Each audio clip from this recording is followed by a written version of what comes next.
Assalamualaikum warahmatullahi wabarakatuh. Sampurasun.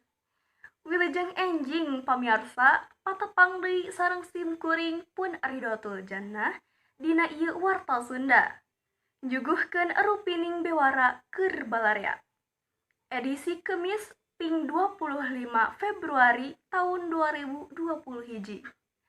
Pamirsa salami 5 menit kapayun, simkuring baris nyarengan pamirsa dina bewara-bewara sabundereun wewengkon Jawa Barat. Anu munggarana aya warta ti Subang ngeunaan warga binaan Lapas 2A Subang mintonkeun seni sisingaan.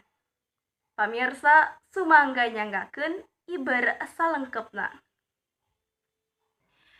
Pamirsa warga binaan di Lapas kelas 2A Subang mibanda kaparigelan dina mintonkeun seni sisingaan.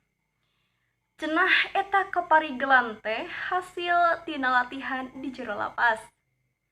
Nu salah sahiji udagana nyaeta pikeun nyinglar riributan di jero lapas. Pamirsa nu maher milu midang dina seni sisingaan teh horeng lain wae seniman jeung ahli seni tradisional bae. Pangeussi Lapas kelas 2A Subang oge tetela maher milu midang dina seni sisingaan. Cara anu dipidangkeun anyar-anyar ieu. Harita warga binaan Lapas anu kajeureut ku rupa-rupa pasoalan hukum teh mintonkeun kabisana dina pidangan sisingaan. Maranehna milu rerengkenekan luyu jeung wirahma waditra nu mirigna tabeuhan khas Sunda. Kituna teh bari teu cicing metakeun atraksi dina rupa-rupa gerak. Susi Susilawati Kakanwil Kemenhukam Jabar nu ngahaja nyaksian eta atraksi warga binaan di Subang nyebatkeun ngarasa reueus mireungeuh warga binaan Lapas kelas 2A Subang mibanda kamaher dina seni sisingaan atanapi dina seni Sunda. Nurutkeun Susi eta hal teh alus pikeun nyinglar riributan di jero lapas.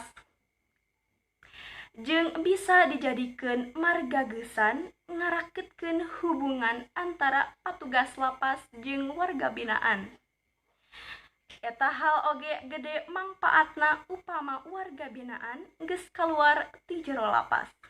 Pamirsa, warta anu nembe mangrupikeun bewara pamungkas anu tiasa kadugikeun dina ieu pidangan warta Sunda. Simkuring pun Ridotul Jannah seja amit mungkur kanggo tiasa patepang deui dina sanes baktos.